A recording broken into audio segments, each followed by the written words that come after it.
আহলান সাহলান ওয়া মারহাবা বিকুম, সালামুন আলাইকুম। এক নজরে কোরআন, মহাবিস্ময়কর গ্রন্থ আল কোরআন থেকে সূরা ফাতহ এর বিশ্লেষণ। আসুন আমরা দেখি ডক্টর মিজানুর রহমান আজহারি এক নজরে কোরআনে কিভাবে বিশ্লেষণ করেছেন সূরা ফাতহ, সূরা নম্বর 48। ডক্টর মিজানুর রহমান আজহারি তিনি তার এক নজরে কোরআন এখানে শুরু করেছেন তারতিব বিন নুজুল।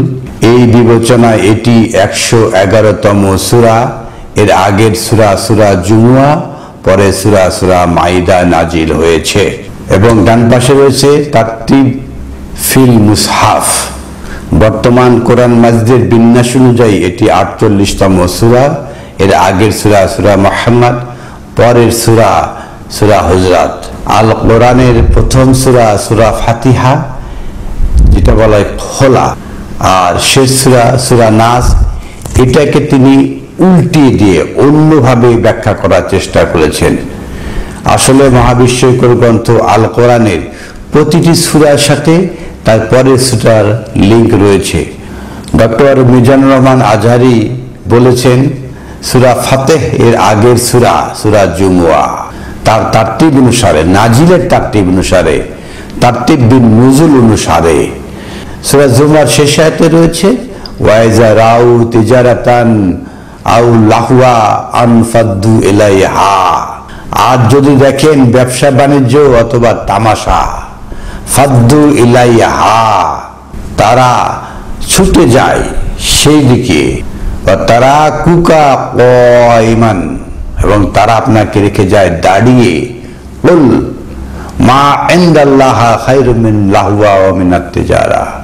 বলুন মহান আল্লাহর কাছে এর চেয়ে অনেক দামি রয়েছে, খায়ের সম্পদ রয়েছে, মিন লাহওয়া, খেল তামাশা থেকে অথবা ব্যবসা বাণিজ্য থেকে।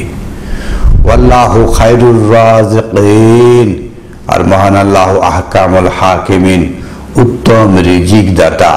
এর সাথে কি সূরা ফাতহ এর 1 নম্বর আয়াত ইন্না ফাতাহনা লাকা ফাতহাম মুবিনা, এটা কি যায়? মিলে? ডক্টর মিজানুর রহমান আজহারি বলেছেন এরপরে সূরা মাইদা। কিভাবে এসব কথা বলে থাকেন? কোরআনের যে একটা সূরার সাথে আরেকটা সূরার যে সংশ্লিষ্টতা, এভাবে মিল রয়েছে, সিকোয়েন্স রয়েছে, সেটা দেখতে হবে। মহাবিস্ময়কর গ্রন্থ আল কোরআনে সূরা ফাতহ এর আগে সূরা হলো সূরা মুহাম্মদ। সূরা মুহাম্মদের 37 আয়াতে রয়েছে ইন ইয়াসআলুকুমুহা ফায়ুহফিকুম তাবখালু। যদি তারা আপনাকে প্রশ্ন করে সেই বিষয়ে, ফায়ুহফিকুম, যদি তারা অনুসন্ধান করে, তাবখালু, অর্থাৎ অনুসন্ধান করতে তারা কৃপণতা করে। ওয়া ইউখরিজ আদগানাকুম, আর তিনি আপনাদেরকে আদগানাকুম, সমস্ত বক্রতা থেকে বেরিয়ে আনবেন। তারা আপনাকে প্রশ্ন করে সেই বিষয় নিয়ে, ফায়ুহফিকুম তাবখালু, তারা যে কৃপণতা করে অনুসন্ধান থেকে, গবেষণা থেকে। ওয়া ইউখরিজ আদগানাকুম, তিনি আপনাদেরকে বের করে আনবেন সেই বক্রতা থেকে, যে বক্রতা আপনাদের মধ্যে প্রশ্নবিদ্ধ করছে, সেখান থেকে বের করে আনবেন।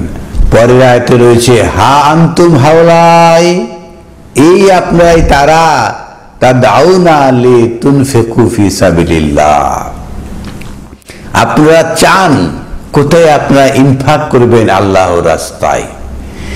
ইনফাকের বিষয়টা সূরা বাকারা আয়াত 215-তে রয়েছে ইয়াসআলুনাকা মাজা ইয়ানফিকুন। এখানে সম্পদের বন্টনের কথা বলা হয়েছে, নিকট আত্মীয়, গরিব, মিসকিনদেরকে বলা হয়েছে।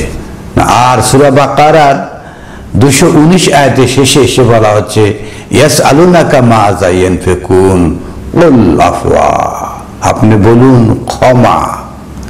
ক্ষমা তো সম্পদ নয়, তাহলে ইনফাক দৃশ্যমান অদৃশ্যমান, ক্ষমা এটা হলো বিষয়গত বিষয়। সেইভাবে এখানে এসে বলা হচ্ছে হা আনতুম হাউলাই, এই আপনারাই তারা, তাদউনা লিতুনফিকু ফি সাবিলিল্লাহ, এই আপনারা চান যে কিভাবে ইনফাক করতে চান, সেটাই আহ্বান করছেন। ফামিনকুম মান ইয়াফখালু, যারা কৃপণতা করে। কিসে কৃপণতা করে? আলিফ লাম মিম যালিকাল কিতাব লা রাইবা ফীহি হুদাল লিল মুত্তাকিন আল্লাযিনা ইউমিনুনা বিল গায়ব ওয়া ইয়াকুমুনাস সালাত ওয়া মিম্মা রাযাকনাহুম ইউনফিকুন। যে আল্লাযিনা ইউমিনুনা বিল গায়ব, যারা বিশ্বাস করে এই কোরআনে, এখানে গায়েবের খবর রয়েছে, এই গায়েবে যারা বিশ্বাস করে, ওয়া ইয়াকিমুনাস সালাত, এবং সালাত কায়েম করে, মানে এটাই কন্টাকে আসে, কোরআনের কন্টাকে আসে, কোরআনের বোধটা তারা নেয়। ওয়া মিম্মা রাযাকনাহুম, যা তাদেরকে রিজিক দেওয়া হয়েছে, মানে এখান থেকে যে বোধটা এসছে, ইউনফিকুন, তারা সেখান থেকে ব্যয় করবে, ইনফাক করবে। এটা আল কোরআনের 2 সূরা 3 আয়াত। আল্লাযিনা ইউমিনুনা বিল গায়ব, এই গায়েবে যারা বিশ্বাস করবে, এখানে অদৃশ্যের খবর রয়েছে। ওয়া ইয়াকুমুনাস সালাত, গায়েবের সাথে কন্টাক্ট হবে। ওয়া মিম্মা রাযাকনাহুম ইউনফিকুন, এখান থেকে তারা ব্যয় করে, ইনফাক করবে। এখানে বলছে ফামিনকুম মিন বাখলু, তাদের মধ্যে যারা বখিলতা করে, বলতেই চায় না, বলতেই ভয় পায়। মান ইয়াফখালু ফাইন্নামা ইয়াফখালু আন নাফসিহি, আর যারা এই বখিলতা করে, তার বখিলতা তার নাফসের জন্য। ওয়াল্লাহুল গানিয়ুন, আল্লাহ হলো জ্ঞানী। ওয়ান্তুম ফুকারা, আর এই আপনারা, আর এই আমরা হলো ফকির, ফুকারা, অনেক ফকির। ওয়া ইন তাওয়াল্লাউ ইস্তাবদিল কওমান গায়রাকুম, আর যদি আপনারা মুখ ফেরা হন, চলে যান, ইস্তাবদিল, আল্লাহ বদল করে আনবেন, কওমান, এমন এক জাতিকে, গায়রাকুম, আপনাদের ছাড়া, আপনাদের ছাড়া আল্লাহ এমন এক জাতি আনবেন, সুম্মা লা তাকুনু আমসালাকুম, তারা আপনাদের মতো হবে না, যারা বখিলতা করে তাদের মতো হবে না। সূরা মুহাম্মাদের শেষে সাথে ইন ইয়াসআলকুমুহা, তারা আপনাকে প্রশ্ন করে, ফা ইউফিকুম তাফখালু, তারা গবেষণা করতে বখিলতা করে, অনুসন্ধান করতে বখিলতা করে। তাহলে 47 নম্বর সূরা, সূরা মুহাম্মাদের শেষ কথা এইটা। 48 নম্বর সূরা, সূরার প্রথম আয়াত হলো ইন্না ফাতাহনা লাকা ফাতহাম মুবিনা। আমরা তো অনুবাদ করে রাখছি, নিশ্চয় তোমাকে সুস্পষ্ট বিজয় দান করেছি। আসলে কি তাই? এখানে কি তাই বলা হচ্ছে? কারণ আমাদের যে সেন্স, এটা উল্টিয়ে রেখেছি। আমাদের যে বিশ্বাসের যে গ্রন্থ, সেটা হলো এই যে সহিহ আল বুখারী, এইখান থেকে আমরা কোরআন বোঝার চেষ্টা করি। এখন আল কোরআন বোঝার জন্য নতুন একটা বই, নতুন একটা সূত্র আবিষ্কার হয়েছে, এক নজরে কোরআন। এগুলো তো আল কোরআন নয়, এক নজরে কোরআন। এরা বলছে কোরআনের জিস্ট করা হয়েছে, কোরআনকে সংকোচন করেছে। কি দুঃসাহস! কোরআনকে সংকোচন করে এবং বলে কোরআন পড়ার আগে তারা পি কনসেপ্ট দিয়ে থাকে, জিস্ট কথা। কোরআন পড়ার আগে আপনি যদি এক নজরে কোরআন পড়েন, তাহলে আপনার বোধ ক্লিয়ার হবে। মাআজাল্লাহ, তারা কিভাবে কোরআনের যে সেগমেন্ট শুরু, সেটাই উল্টিয়ে দিয়েছে। তারা বলছে তারতিব বিন নুজুল, এই যে নুজুল, নাজিল কথা বলে থাকে।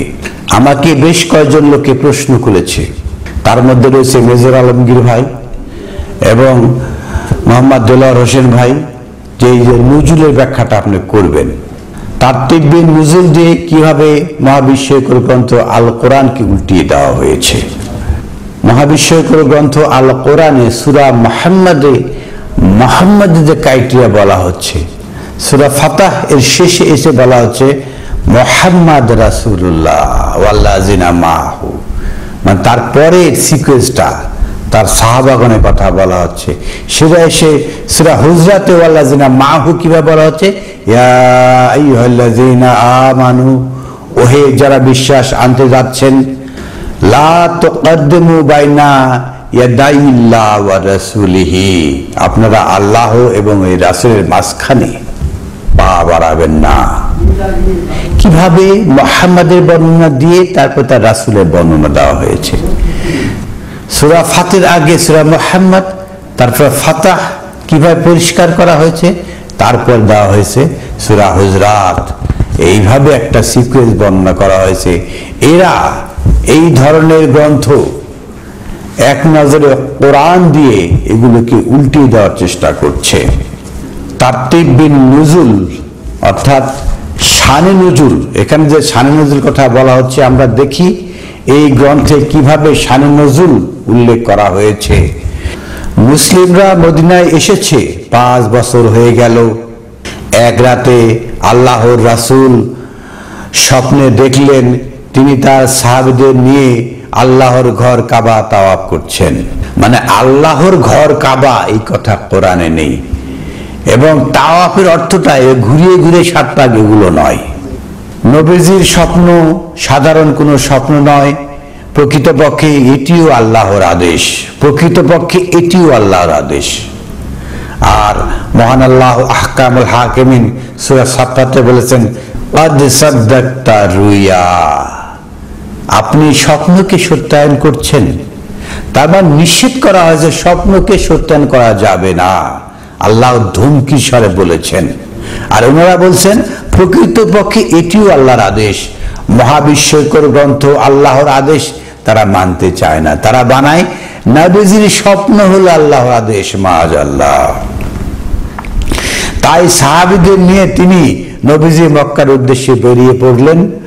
ওদিকে কুরাইশরা কোনোভাবেই চাচ্ছে না নবীজি মক্কায় প্রবেশ করুক, নানাভাবে মুসলিমদেরকে বাধা দেওয়ার চেষ্টা করলো, কিন্তু কিছুতেই কিছু হচ্ছে না।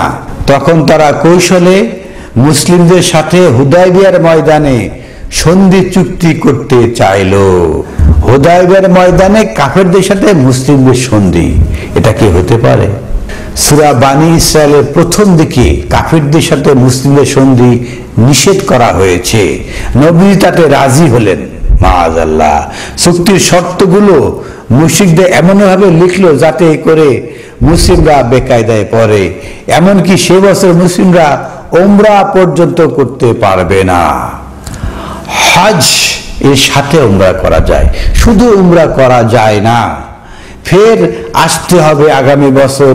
নবীজি তাদের সব শর্ত মেনে নিলেন।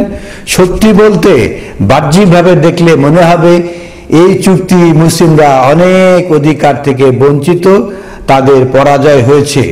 তবে আসল সত্য কথা হলো এই চুক্তিতে একমাত্র লাভবান হয়েছে মুসলিমরাই। এসব কথা শুনলে নিজেকে উদ্বেলিত, অনুপ্রাণিত, উৎসাহিত মনে হবে। আর শেষ পর্যন্ত বেকায়দায় পড়েছে কাফির মুশরিকরা। এটা যে মুসলিমদের বিজয়, এই কথাটাই আল্লাহ এই সূরাতে জানিয়ে দিয়েছেন। বিজয় এটা বলছেন। হুদায়বিয়া থেকে মদিনায় ফিরে আসার পথেই এই বার্তা নিয়ে এই সূরা নাজিল হয়। বাস্তবে এই সন্ধির হাত ধরে কিছুকাল পরেই মুসলিমরা মক্কা বিজয় করে। এটি ছিল এক মহা বিজয়। ওনারা ইন্না ফাতাহনা, ফাতাহকে বিজয় অনুবাদ করেছেন। মহাবিস্ময়কর গ্রন্থ আল কোরআনে ফাতাহ শব্দটা এসছে 38 বার। ফাতাহ শব্দের অর্থ উন্মুক্তকরণ, উন্মোচন, শুরু। অক্ষরের উপরে জবর, বিজয়, প্রস্ফুটিত করা, খোলা, খুলে দেওয়া, ব্যাপকভাবে খোলা, চূড়ান্তভাবে বোঝানো।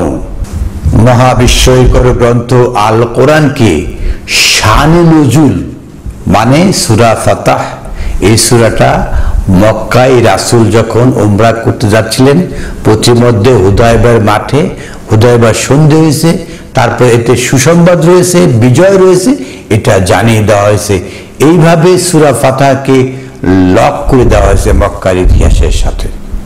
আসলে মহাবিস্ময়কর গ্রন্থ আল কোরআন পৃথিবীর কোনো এলাকার কোনো জিওগ্রাফিক এলাকার জন্য নয়, এটা সারা বিশ্বের জন্য, এবং এটা কোনো সময়ের জন্য নয় যে 1400 বছর আগে নবী মুহাম্মদ মক্কায় এসেছিলেন তখন এই কোরআন সূরা ফাতিহা তখনকার ঘটনা।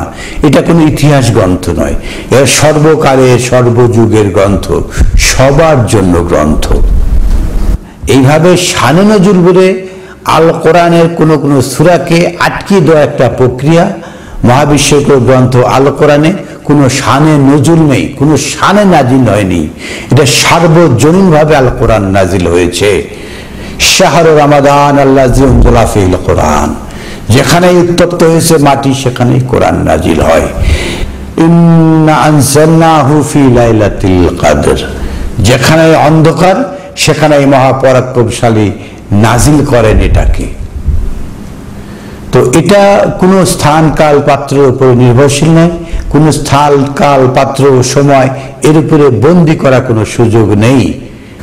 আমরা সূরা ফাতিহা 1 নম্বর আয়াত আমরা দেখি, ইন্না ফাতাহনা লাকা, নিশ্চয় আমি ফাতাহনা চূড়ান্ত ভাবে উন্মুক্ত করে দিলাম, লাকা আপনার জন্য।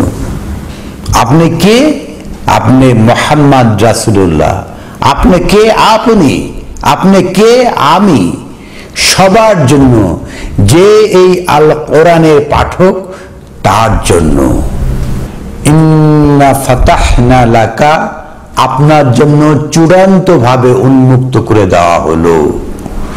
ফাতহাম মুবিন, মুবিন মানে কি? সুস্পষ্টীকরণ। ফাতহা উন্মুক্ত করে দেওয়া।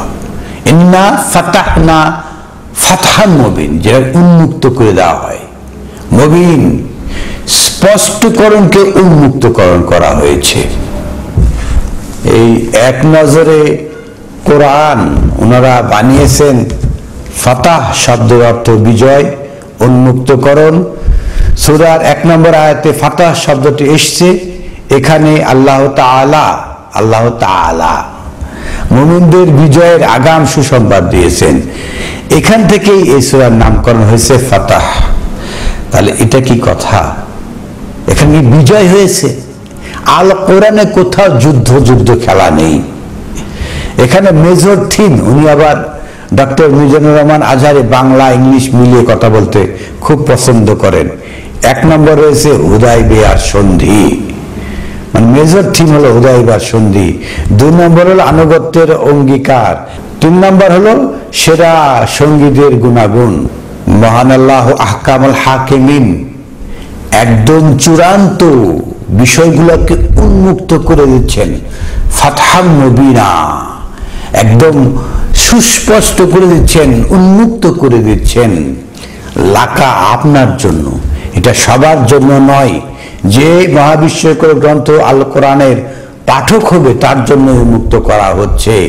পরের আয়াতে রয়েছে লি ইয়াগফিরা লাকাল্লাহু, আল্লাহ যাতে আপনাকে ক্ষমা করতে পারেন। ইয়াগফিরা মুদারি, ভবিষ্যৎকালে। মা তাকাদ্দামা মিন জামবিকা, যা রয়েছে আপনার পিছনের অপরাধগুলো। অমা তাখারা, এবং পরে যেগুলো হবে অপরাধ। এই সমস্ত অপরাধ জামবিকা, পূর্বের এবং পরে সমস্ত অপরাধ যাতে ক্ষমা করতে পারেন, এই জন্য তিনি মহাবিশ্বকর গ্রন্থ আল কোরআনকে চূড়ান্ত ভাবে খুলে দিচ্ছেন। ওয়া ইয়াহদিয়াকা সিরাতাল মুস্তাকিমা, আর আপনাকে দেখাচ্ছেন সেই সাকিম, সত্য নিয়ে দাঁড়িয়ে যাওয়ার পথে দাঁড়ানোর কথা, দাঁড়ানোর পথটা আপনাকে দেখানো হচ্ছে। এখানে বিজয় হয়েছে, জয় হয়েছে, দিন কায়েম হয়ে গেছে, এরকম কোনো বিষয় নয়। ওয়া ইয়ানসুরাকাল্লাহু নাসরান আজিজা, আর আপনাকে আল্লাহ সাহায্য করছেন নাসরান আজিজ, পরাক্রমশালী শক্তি। এই সমস্ত কথা মহাবিশ্বকর গ্রন্থ আল কোরআনের কথা, কোরআনের বোধের কথা, কোরআনের সমস্ত বোধ চূড়ান্ত ভাবে উন্মুক্ত করার কথা। এখানে বিজয় হয়েছে, চারদিকে জয় জয়কার। এখন আপনি রাষ্ট্র ব্যবস্থা করেন, আইন করেন, এইসব কথা এখানে বলা হয় নাই। আমরা শানে নজুলের মাধ্যমে এবং এই যে এক নজরে কোরআনে দেখলাম মেজর থিম হুদায়বিয়ার সন্ধি, তারা হুদায়বিয়ার সন্ধি পেয়ে থাকে এই সূরারই 10 নম্বর আয়াত দ্বারা তারা হুদায়বিয়ার সন্ধি দেখানোর চেষ্টা করে। আমরা দেখি 10 নম্বর আয়াতে কি বলা হয়েছে।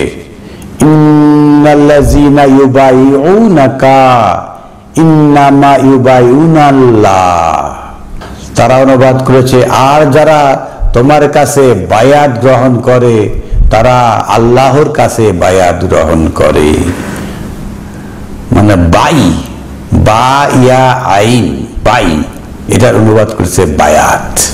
কিন্তু বায়াত তো নাই। তারা এখান থেকে তারা হুদায়বিয়ার সন্ধি আবিষ্কার করে। বাংলাদেশে যত আল কোরআনের অনুবাদ দেখবেন সব অনুবাদে রয়েছে বায়াত, যারা আপনার কাছে বায়াত গ্রহণ করে। বা ইয়া আইন এই শব্দের অর্থ হলো বাই, বিক্রয় করা, ক্রয় বিক্রয়, ব্যবসা। বাইবেল জুমলা পাইকারি বিক্রয়, বাইবেল দিন বাকিতে বিক্রয়, দিন মানে বাকি। এছাড়া ব্যাংকিং জগতে রয়েছে বাই সালাম, বাইয়া সরফ, বাই মুয়াজ্জাল, বাই মুরাবাহা প্রভৃতি ব্যাংকিং জগতে টার্ম রয়েছে। বাই মানে বিক্রয় করে, ব্যাংক কিভাবে মালামাল বিক্রয় করে এগুলোকে বলে বাই মুয়াজ্জাল, বাই সালাম, বাই মুরাবাহা। বাই মুরাবাহা প্রফিটে, মূলধনে মানে লাভে বিক্রয়। বাই মুয়াজ্জাল আজল মানে বাকিতে বিক্রয়, সময়ে বিক্রয় মানে বাকিতে বিক্রয়। বাইয়া সালাম, সালাম মানে শান্তি, এরা বলে অগ্রিম বিক্রয়। তো বাই মানে বিক্রয়। ইন্নাল্লাযীনা ইউবাইউনাকা, তারা আপনার কাছে বিক্রয় করে। ইন্নামা ইউবাইউনাল্লাহ, মূলত তারা আল্লাহর কাছে বিক্রি করে। সূরা তাওবার 111 আয়াতে বলা হয়েছে ইন্নাল্লাহা আশতারা মিনাল মুমিনিনা আনফুসাহুম ওয়া আমওয়ালাহুম বিআন্না লাহুমুল জান্নাহ। ইন্নাল্লাহা আশতারা, নিশ্চয়ই আল্লাহ ক্রয় করে নিয়েছেন, কিনে নিয়েছেন, মিনাল মুমিনিনা মুমিনদের থেকে, আনফুসাহুম তাদের নাফস, ও আমওয়ালাহুম এবং তাদের মাল। দুনিয়াতে তো একটা নাফস আর মাল, এছাড়া তো আর কিছু নেই।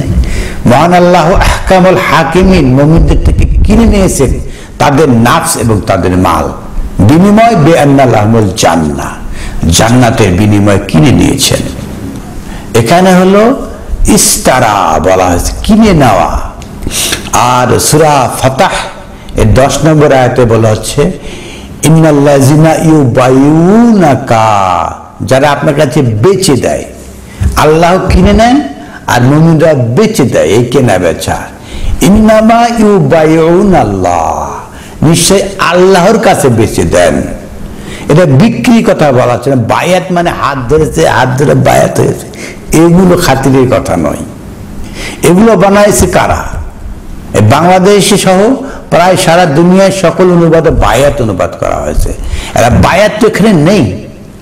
ইয়াদুল্লাহি ফাওকা আইদিহিম, আর আল্লাহর হাত রয়েছে তাদের হাতের উপর। মানে তারা যে এই যে বিক্রি করার যে ক্ষমতা, এই ক্ষমতার সাথে আল্লাহর একটা অবস্থান, আল্লাহর সহযোগিতা রয়েছেন।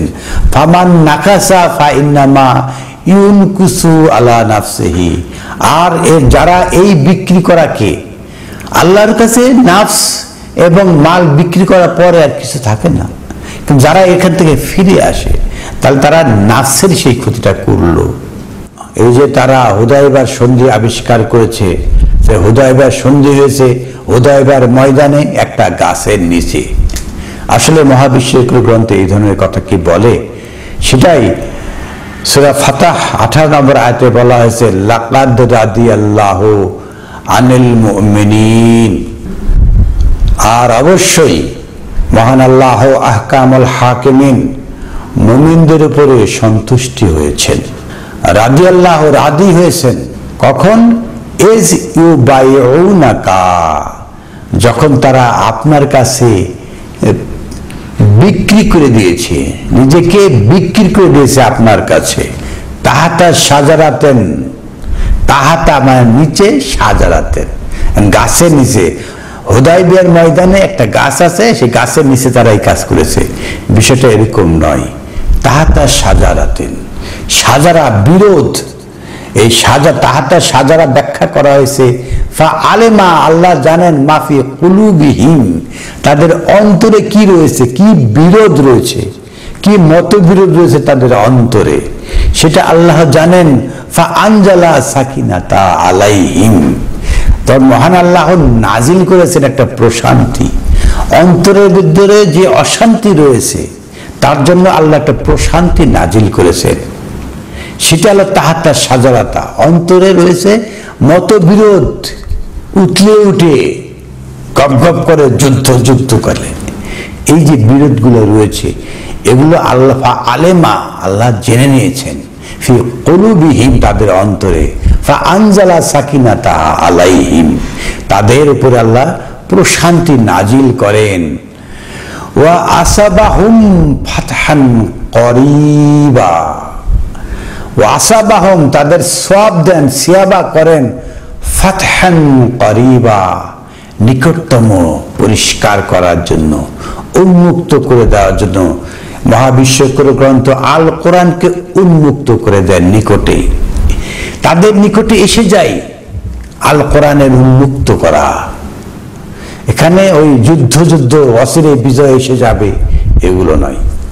শানে নজুল দিয়ে কিভাবে হুদায়বিয়ার সন্ধি আবিষ্কার করে যুদ্ধ ভাব আবিষ্কারের আল কোরআনকে একটা জিওগ্রাফিক্যাল এরিয়ার মধ্যে ঢুকিয়ে দেওয়া হয়েছে, একটা সময়ের বন্ধনে আবদ্ধ করা হয়েছে। এই যে ফাতাহ শব্দটা আল কোরআনে 38 বার এসছে, তো সূরা বাকারা আয়াত 76 এসছে, ওয়াইজা লাকু আল্লাযিনা আমানু ক্বালু আমান্না, যখন তারা আল্লাযিনা আমানু, যারা ঈমানদার, তাদের কাছে যখন তারা এসে মোলাকাত করে, ক্বালু আমান্না, আমরা বিশ্বাস আনলাম। ওয়াজা খালা বাদুহুম ইলা বাদিন, যখন তারা পরস্পরে মিলিত হয়, কালু আতুহাদ্দিসুনাহুম, আপনারা কি হাদিস করতেছেন, বর্ণনা করতেছেন, বিমা ফাতাহাল্লাহু আলাইকুম, যা আপনার কাছে আল্লাহ ফাতাহ করছে, আপনাদের কাছে যতটুকু বোধ ক্লিয়ার করেছে, লিইউহাজ্জুকুম বিহি, যা দিয়ে আপনারা তর্ক করছেন, হুজ্জাত দলিল পেশ করছেন, ইনদা রাব্বিকুম, রবের নিকটে। তো তাদের কাছে যতটুকু স্পষ্ট হয়েছে আল কোরআন, তা দিয়ে তারা ঝগড়া করে, দলিল পেশ করে। আফালা তাকিলুন, এখনো কি আপনারা বুঝবেন না? তাহলে ফাতাহ মানে পরিষ্কার হয়ে যাওয়া, স্পষ্ট করা। সূরা ফাতাহ এর 26 নম্বর আয়াতে এসে বলা হচ্ছে, কুল ইয়াজমাউ বাইনানা রাব্বুনা, আপনি বলুন আমাদেরকে মহান আল্লাহ, আমাদের প্রতিপালক জমা করবেন, ইয়াফতাহু বাইনানা বিল হক, সেদিন এই হক আল কোরআনকে আমাদের কাছে উন্মুক্ত করে দেয়। আমরা যে অস্পষ্টতা রয়েছে সমস্ত কথা উন্মুক্ত হয়ে যাবে। ওয়াল ফাতাহু আল আলিম, তিনি তো মহা পরিষ্কারকারী, তিনি পরিষ্কার করে উন্মুক্ত করে দেন, চূড়ান্ত ভাবে বুঝিয়ে দেন। সেদিন এই কোরআন এখন যাদের কাছে অস্পষ্ট রয়েছে, মহান আল্লাহ আহকামুল হাকিমিন জামায়াতের দিনে একদম পরিষ্কার করে দেবেন। আমরা যদি এভাবে দেখি, মহাবিশ্বকর গ্রন্থ আল কোরআনে ফাতাহ শব্দটা পরিষ্কার করার ক্ষেত্রে এসছে, ফাতাহান মুবিনা, সুস্পষ্ট পরিষ্কার করা, উন্মুক্ত করা, চূড়ান্ত ভাবে বোঝানো, এগুলো বলা হয়েছে।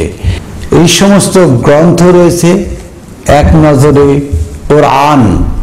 কোরআন পাঠের আগে আপনাকে এমন একটা কি কনসেপ্ট ঢুকিয়ে দিবে যাতে মহাবিশ্বকর গ্রন্থ আল কোরআনে যাতে আপনি প্রবেশ না করতে পারেন। এই জন্য এখানে কোরআনের কোনো বাণী নেই, বরং কোরআনকে টুইস্টিং করে কিভাবে অন্য মিনিং করে যাতে মানুষ কোরআনের বোধের কাছে আসতে না পারে সেই চেষ্টাই করা হয়েছে, এবং অতি চড়া দামে বিক্রি করা হচ্ছে এবং অনলাইনে সোশ্যাল মিডিয়ায় ব্যাপকভাবে প্রচার করা হচ্ছে। আসলে এগুলো কখনোই কোরআন বোঝার জন্য পূর্বসূত্র নয়। মহান আল্লাহ আহকামুল হাকিমিন কোরআনকে পরিষ্কার করেছেন। আলিফ লাম র কিতাবুন উহকিমাত আয়াতুহু সুম্মা ফুসসিলাত মিন লাদুন হাকিমিন খাবীর। আলিফ লাম রা কিতাবুন উহকিমাত আয়াতুহু, আলিফ লাম রা কয়েকটি নুরানি অক্ষর, তার কিতাবুন উহকিমাত আয়াতুহু, এর আয়াতসমূহকে প্রতিষ্ঠিত করা হয়েছে। সুম্মা ফুসসিল, তারপরে ব্যাখ্যা করা হয়েছে। আর এরা পূর্বেই একটা জিস্ট কথা বলে আপনাকে বিভ্রান্তির পথে ছুড়ে দেওয়া হচ্ছে। আলিফ লাম রা কিতাবুন উহকিমাত আয়াতুহু সুম্মা ফুসসিলা, তারপর ব্যাখ্যা করা হয়েছে মিন লাদুন হাকিমিন খাবীর, সে মহাপ্রজ্ঞাবান আল্লাহর পক্ষ থেকে। অতএব কোরআন দিয়ে কোরআন পরিষ্কার করা হয়েছে, এখানে কারো মাতব্বরি করার কোনো সুযোগ নেই। আলহামদুলিল্লাহি রাব্বিল আলামিন।